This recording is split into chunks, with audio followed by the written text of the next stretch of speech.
Welcome to Journey TV. I'm your host, Yvette Craddock. Journey TV is a series of programs dedicated to exploring cultural diversity in the corridor. Each episode features the personal stories of local residents who share their challenges and contributions to enrich the corridor's cultural climate. They share their stories with the intention that we collectively increase our understanding, acceptance, tolerance, and respect for each other. Their personal stories may be their individual journeys, but their individual journeys represent those of many. We are the many.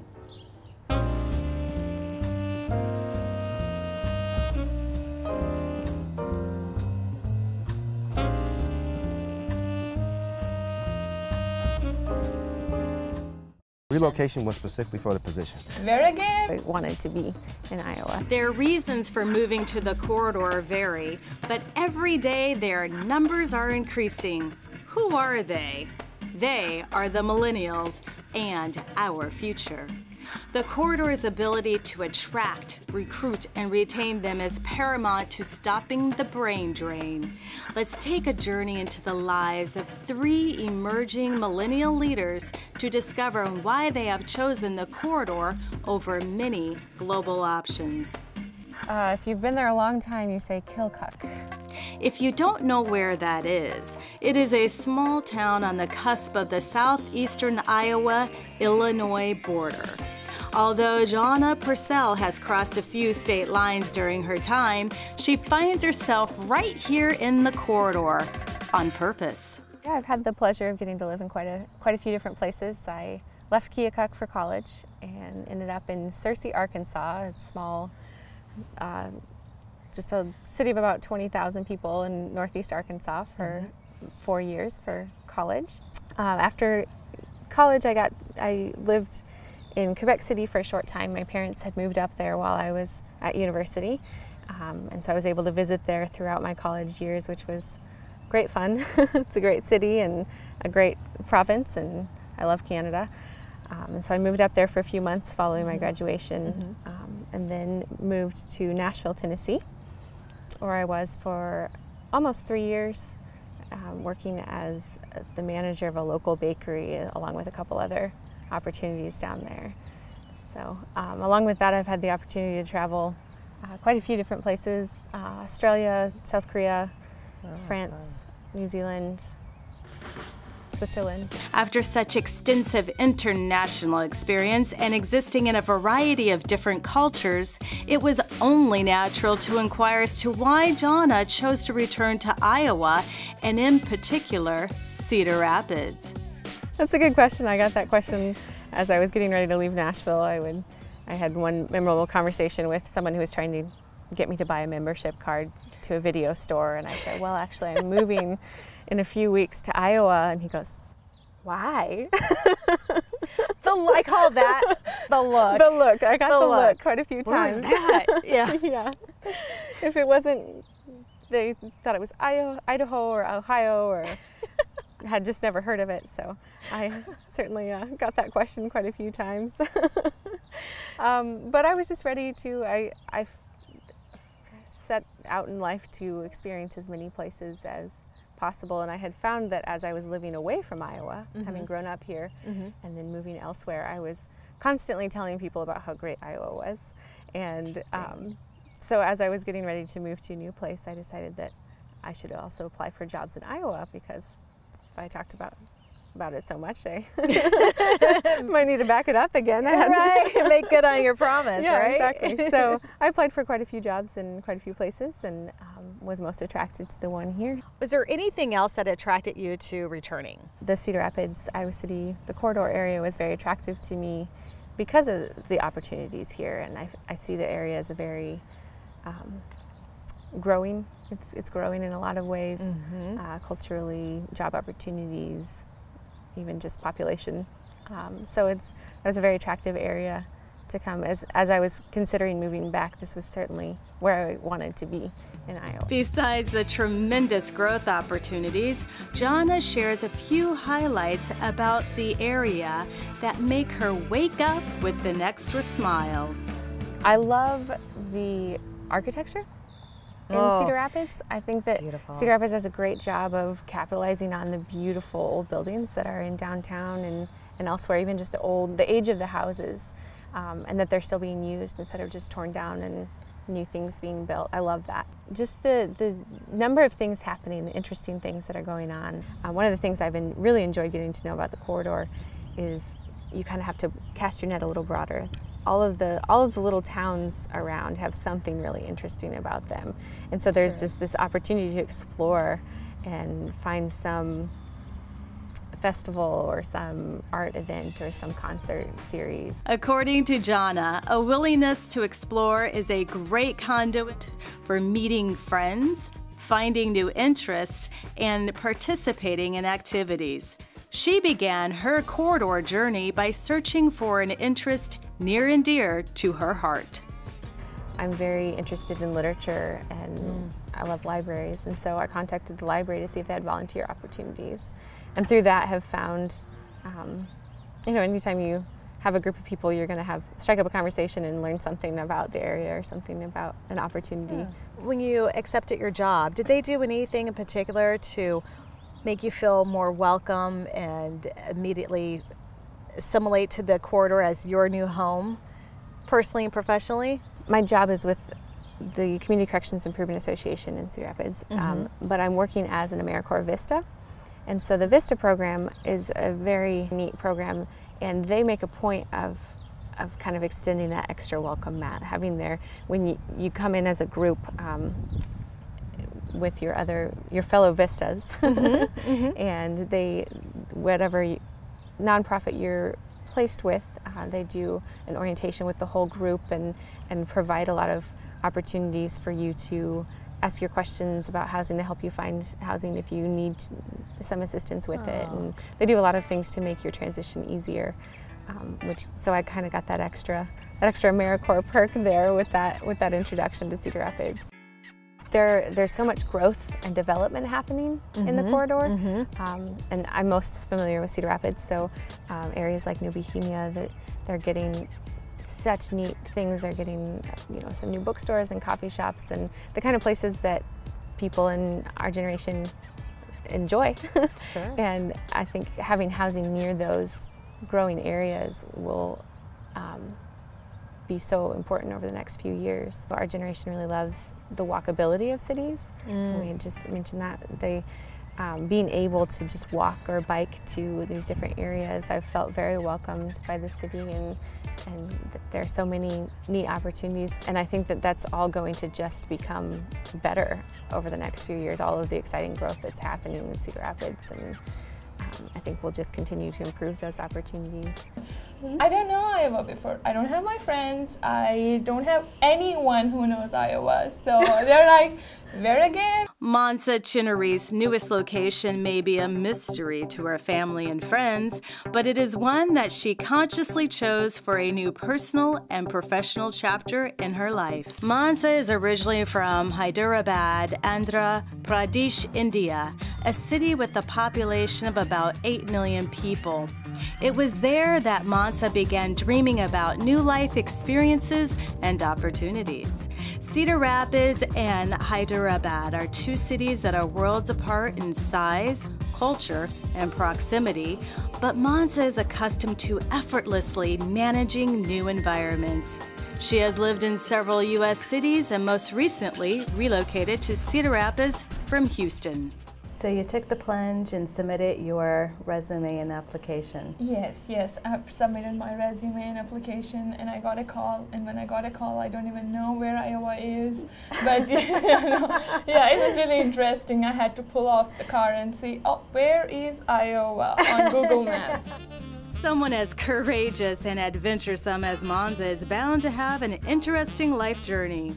Her positive beginnings in Cedar Rapids can be traced to her employer, Alliant Energy's recruitment process that includes key attractors for millennials. Are there any distinct considerations that Alliant Energy makes in recruiting millennials in particular? There are no specific guidelines. The discussions we've had internally seem to focus on the fact that millennials are dedicated workers. There certainly are benefits from having people from diverse backgrounds from a personal level, but from a purely practical level, in today's education system, about half of the graduates from engineering schools around the U.S. and around the world come from diverse backgrounds. So to find engineering talent, one would certainly exclude many talented people if you did not go after diverse candidates. Describe the steps you took to ensure Manas's relocation was successful.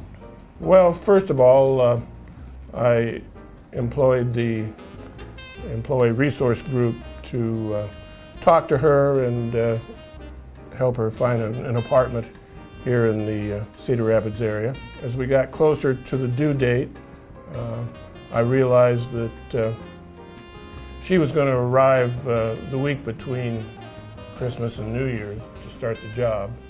And unfortunately, many employees are gone that week on vacation or whatever. And so one thing I did was assigned an employee buddy, one of our engineers named Margaret, who's just 5 years out of college herself. And Margaret related to Manasa right away. And one of the things that came out of that is Margaret was hosting a New Year's Eve party. And I was concerned that Manasa would be stuck in a strange town, been here 3 days, worked 3 days, and then have a long 3-day weekend and nothing to do. Sure. And so we got that arranged, and I think she had a good time. How have these extra steps impacted her acclimation process? I think she feels that even though she'd never heard of Alliant Energy or probably Cedar Rapids, Iowa before she applied for this job, she felt that she just wasn't a grain of sand on the beach among many applicants, that we treated her as a person that we were interested in, and showed her a few things, not only on the job, but things that she could do off the job that would be of interest to her. So I think that was valuable. And talking to her since then, that she confirms that that did make a difference. What tips can you provide other corridor employers to recruiting and retaining top human capital based upon your 30+ years of experience? Put yourself in the other person's shoes. If you were coming here from another part of the country or another part of the world and had never been here before, what would you feel like? What questions would you have? And perhaps what concerns might you have about coming to Alliant Energy in eastern Iowa? And so having done that, then you can answer some of the questions or think about them before they're even asked, and reassure the person. So I'd recommend that approach to other recruiters and managers. Put yourself in that person's shoes, and I think that will go a long way towards helping smooth the process. The simple act of taking the time and expending the effort to put ourselves in someone else's shoes goes a long way. What were your final deciding factors for accepting the position here at Alliant Energy? While at that point of my career, I have to make a decision to pick a right opportunity for me. At the same time, I want to do a justification for what I'm doing. Sure. And as a graduating engineer, I kind of had an opportunity to get interviews from various companies, and I have visited a lot of companies, and I had so many good opportunities. And it was a tough task for me to pick the Alliant Energy's opportunity. But I should say, I picked Alliant Energy because, of course, the fantastic relocation support they have provided me. And the major factor, I would say, is people. They are very loving, very welcoming, and warming, very fantastic. It's more about, you know, when I went to other companies to get interviewed, it is all about what you are going to do for us. when I came to Alliant Energy, it is more than that. It is about what Alliant Energy has to provide me, what Cedar Rapids is offering me, what Iowa provides me. So I love the way it felt. Wonderful. So I'm like, without any question, for the rest of the jobs, maybe I took at least a week or two to give my decision. I just make a decision in 2 hours, and I'm happy I did. Monza's passion for life transcends typical safety nets, such as having a strong group of friends or relatives around her at every destination. I mentally had a plan. When I'm moving in, I'm like, okay, I don't know anyone, and I cannot be sitting in my home, in my couch, and watch a TV and make a disgusting life. I just cannot do it to myself because I'm all by myself. I feel lonely if I do that. Do you have any other advice for someone who might be relocating to the corridor, whether it's Cedar Rapids or Iowa City or anywhere in between? It's a fantastic area, and all that you need to do is make a little effort to look what the city has to offer you. I was born in Des Moines, Iowa. I just recently transitioned to Iowa City from Waterloo, Iowa. I was in Waterloo, Iowa probably about 8 to 9 years, undergraduate work, then working full-time at the University of Northern Iowa. Then I transitioned to the University of Iowa last September as Assistant Director of Admissions at the University of Iowa. So I'm still relatively new. I just moved down here in December. So. Well, welcome to Hawkeye Country. Yeah, thank you. From the Cedar Valley. Cyrus Nichols is an accomplished native Iowan. His full life runs on all cylinders and encompasses his thirst for adventure, travel, entertainment, education, sports, and more. Now, when you relocated, did you know anyone, or was the relocation specifically for the position? The relocation was specifically for the position. What other services or experiences have you been looking for that you might not have found quite yet? I work out a lot. You know, I like to stay involved. I have a very competitive nature, so maybe like, flag football or softball or just something to keep me active, serving some other young adults, maybe a good place to listen to some live music, a good social atmosphere with some, younger adults just to kind of sit back and have some fun, do that type of stuff. So quite not the bar scene, exactly. But something like a little in between. It's that in between experience, maybe a little bit loungy. Right, a little bit loungy, a little more low key, not like that. I've been there, done that with the college side of it, so I'm trying in that transitional period, Although traveling for work has consumed some of Cyrus's adjustment period, he has been able to find people and activities that he enjoys. If you didn't have your coworkers, how would you go about accessing that information? Probably the internet, or my neighbors. I have some neighbors who are very friendly, so talk with them, say, hey, what do you do? Because I don't have any children, they all have children, so trying to find someone who doesn't have children to hang out with. I don't have any kids, so that part of it as well too can be challenging to hang out with somebody because I have a lot more free time than they may have as well too. Cyrus's time management is remarkable. He has a demanding full-time position, travels for work and fun, and is on point for achieving another meaningful goal. You are completing your master's next spring, correct? Yeah, May 2013, my master's will be complete in post-secondary education, student affairs through the University of Northern Iowa. So. What opportunities do you believe the corridor has for you? There are so many different colleges you're looking at. There's Kirkwood, there's University of Iowa, there's Cornell, there's Cole, Mount Mercer. There's so many colleges within this area that having a master's degree is much needed if you want to move up. If I want to be a director and move up throughout the higher education ranks, you have to have a master's degree. So it's something that's needed for myself to increase professionally, so that's something I have to have. Knowing millennials' needs and wants is something that Cyrus's manager, John Laverty, knows quite well. Working at a university like this, there's a lot of different places to draw from.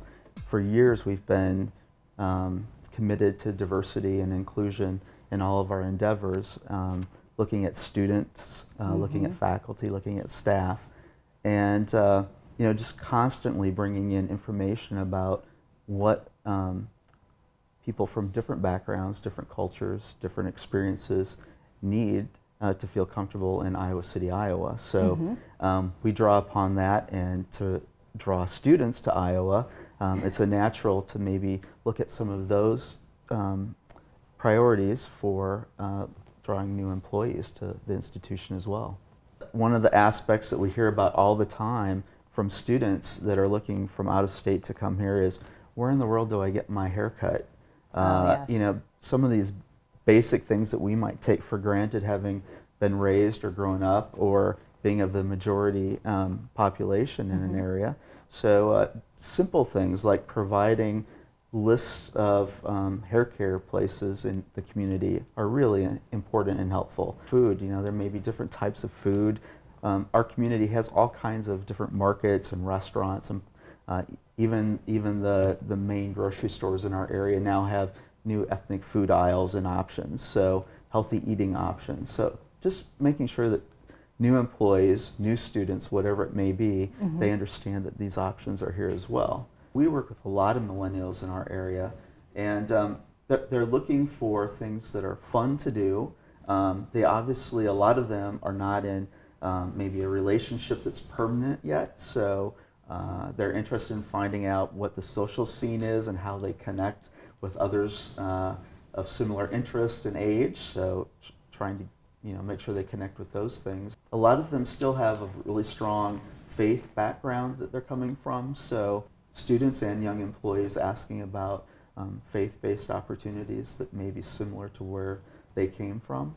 For those millennials who are employees, who are married or have a significant other, how important is that connection for the significant other to the community in order to retain those millennials? Yeah. How does that factor in? It's critical, I think. Both have to feel welcomed into the community, and as an employer, first of all, you have to understand what those resources are. So a place like the University of Iowa has a dual career network already established, a place that we can direct new employees from whatever background to say, okay, your significant other spouse is looking for a job. There are advisors here, there are listings, there's a proactive approach to trying to help them. Getting involved within the community can be really important. So again, for an employer, just knowing that those resources are there and what they are and how to help proactively direct that new employee to reach out to them. Sometimes that means actually taking the new employee to different offices or to maybe have lunch and meet other people that are those resources for whatever the services may be. Did you do that with Cyrus in particular? And I did. Cyrus and I went around to several offices, proactively helped set up some appointments for Cyrus. All of those things help. He was coming from another community, a large educational institution, and again, so he had an understanding of what might be available, but meeting the specific people that could talk to him about his questions that might be related. He's a lot younger than I am. He will be living in this community, and I don't actually live in Iowa City, so those things are important for him, to meet people that are right here and know the resources maybe better than I do. And this online database, if you will, that Cyrus mentioned, that's available to anyone, correct? Absolutely. It's in the admissions website. If you click into diversity or on the University of Iowa A through Z search, just under diversity, and there's a whole plethora of links there to click into all kinds of different organizations and people. But again, I think the key thing is if you start to link into those, you'll see some names, you'll see people that are in leadership roles. Every one of them probably has an email link on there as well. Don't be afraid to just click email and say, hey, I'm new and would love to get together and talk. Most people in Iowa are pretty friendly and would be willing to do that. Although these thriving business and community leaders of tomorrow are content with their relocation, they do have a few wise suggestions, starting with access to activities. I think there are a few things being done about this, but letting people know about those opportunities, I think, is something that the corridor could work on. Different ways to make the events and the cultural life of the city more apparent to people, I think, will be helpful. Accessible, affordable, and attractive rental housing for single professionals is also on the list. What I felt was missing is my company helped me when I was relocating to find apartments or find a place to stay. But I cannot be relying totally on someone, since they're helping me. But before moving here, I don't know anyone, and I was looking up online, and I had a very tough time finding a place, to get a picture of what a Cedar Rapids is. If Alliant Energy hadn't been so thorough in their full recruitment process and relocation process for you, would the absence of that information changed your mind about relocating to this area? Definitely. Maybe not because there are some other opportunities which I had who are providing me a support move there, because it is really important to provide someone a support to move from a place to place. It is not just about the financial things. There are so many things that needs to be known before moving to a place. So definitely it would have affected my acceptance. And as far as a central internet hub for newcomer information, think of an online concierge. Having someone like us, individual coworkers or somewhere general to go to and kind of say, hey, here's where you can find certain things at, whether, like I mentioned earlier, like shopping or nightlife or music or whatever it is, and just kind of, have someone that you can partner with, maybe not like a mentor, but just a partner that you can take with you, show you around the area in terms of housing or, just anything in general. Churches, a certain type of church, where to find that. Cause I didn't know where any, particular church I was looking for. I had to ask around and turn to find something like that for myself. So, maybe just having a central website to go to with general information in terms of what's coming up, what's to come in the city, how far out in advance you want to put that, it all depends, but just kind of a central place and maybe some contacts in local community, barbers, different places. I'm just throwing that out there. But yeah, just maybe a general website for just new people to the community, I would say would be very helpful. The brain drain is very real. We need to show the world that we have a vibrant and diverse pulse of life. If we want to attract millennials, then we need to find the resources to make their transition smooth and positive in order to create an experience that exceeds their expectations. And becoming more transparent, more welcoming, and more thorough in our offerings for a variety of lifestyles, the corridor can expect to receive an infusion of human and community capital that will expand our collective successes.